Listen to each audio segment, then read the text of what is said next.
Hello everyone, how are you all? I hope you all are fine and feeling safe. Welcome you all in my YouTube channel BMS Lecture 17.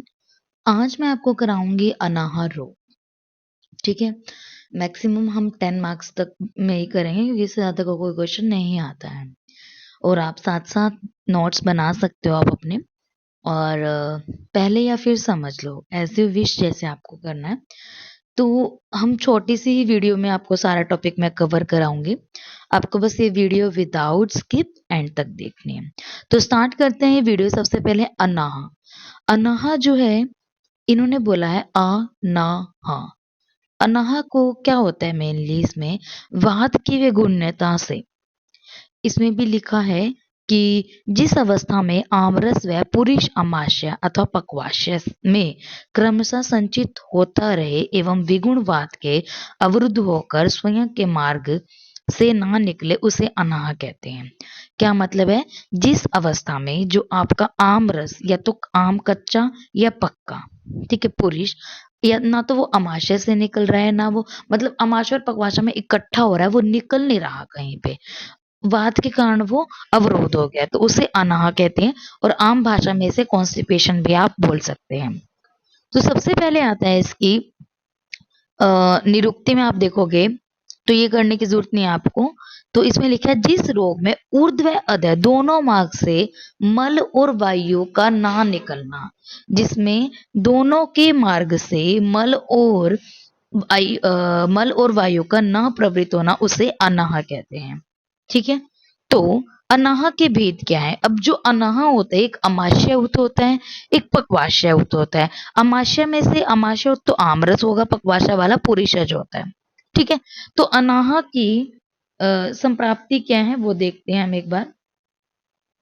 तो अनाह की संप्राप्ति में आप देखोगे आमज व पुरीषज।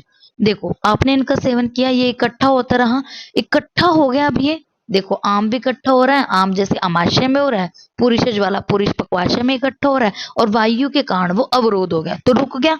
रुक गया तो वहां से वो ना तो ऊपर से निकल पा रहा, ना वो नीचे से निकल पा रहा है। तो इनका अपने यथोचित प्राकृत मार्ग से ना निकलना ही अनाह नहीं आता है। अनाह नहीं आता है, अनाह होता है। ठीक है जी। अब आप इसके लक्षण देखते हो, अमाशय उत्त के सारे आम से रिलेटेड आएंगे, और पक्वाशय में सारे पक्वाशय पुरुष से रिलेटेड आएंगे। और इम्पोर्टेंट है, पुरुष जब वमन के थ्रू निकलते हैं तो वह साध्य कंडीशन हो जाती है। नेक्स्ट आते हैं आपके पास चिकित्सा सूत्र। यही इंपॉर्टेंट है इसके अंदर सबसे ज्यादा, चिकित्सा सूत्र। तो अनाह में हमें उदावर्त के समान चिकित्सा करनी है, और पुरुषज अनाह है तो आपको विरेचन कराना है, फलवर्ती देनी है, अभ्यंग, अवगाहन, स्वेद और बस्तीकरण वहां पे आपको कराना है।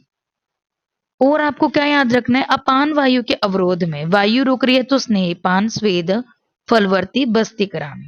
ठीक है, आम दोष वाले जन्य जो अनाह होते हैं उसमें लंघन, दीपन और लंघन पाचन जो हम करते हैं। और आप इसकी एक भाव प्रकाश ने ही ये बात बोली है, इन्होंने एक योग बता रखा है, आप टीपीएच के नाम से कर सकते हो इसको याद। त्रिवृत, पिपली, हरित की 2 भाग, 4 भाग, 5 भाग, इसके समान चूर्ण को गुड़ में मिक्स कर कर बट्टी बनाकर आपको ये देनी है।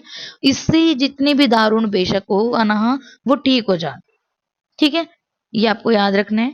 और सबसे बेस्ट अनाह में जो होता है वो एरेंड तेल बेस्ट माना जाता है। तो निदान परिवर्जन एरेंड तेल प्रशस्त योग माना जाता है, जिसका प्रयोग आप दूध से या गर्म पानी से ले सकते हो। आमज में इन्होंने बोला है ना, जैसे कि हिंगवादी चूर्ण, पिपली चूर्ण, शंख, ये सब दे सकते हैं। पुरीषज में, और इम्पोर्टेंट है अनाह में अभय अरिष्ट। ठीक है, अभय अरिष्ट भी देते हैं, और दंत अरिष्ट आपके उदावर्त में देते हैं। और एरेंड तेल तो इसमें सबसे ज्यादा इंपॉर्टेंट है ही है।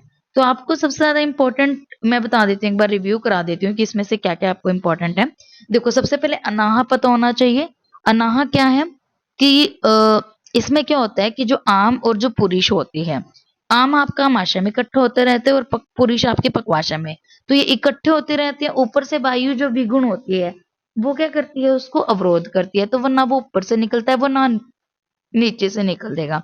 तो अनाह, सॉरी, अनाह इसमें नहीं आता। ठीक है, अनाह के भेद, एक आमाशय होता है, एक पक्वाशय होता है। संप्राप्ति इसकी बताई दी मैंने। सेम वही जो हमने बात कही है। फिर इनके लक्षण हैं, फिर इनके चिकित्सा सूत्र में आपको पुरुषज वाले में तो पुरुष है तो निकालनी पड़ेगी, विरेचन कराओ, स्वेदन कराओ, अभ्यंग कराओ, अवगाहन, बस्ती कर्म कराओ। और वातज में तो आपको करानी ही पड़ेगी बस्ती, ठीक है। और आपको भाव प्रकाश का ये एक रख लेना है इसके अंदर टीपीएच, त्रिफला सॉरी त्रिवृत पिपली हरित की गुड़ के साथ मिक्स कर बटी देनी है। और एरंड तेल सबसे बेस्ट है और अभ्यरिष्ट इसके अंदर इंपॉर्टेंट है। और कुछ नहीं है इसके अंदर इंपॉर्टेंट, इतना ही है। मेनली 4 मार्क्स में 2 मार्क्स में आपसे क्वेश्चन पूछ सकते हैं।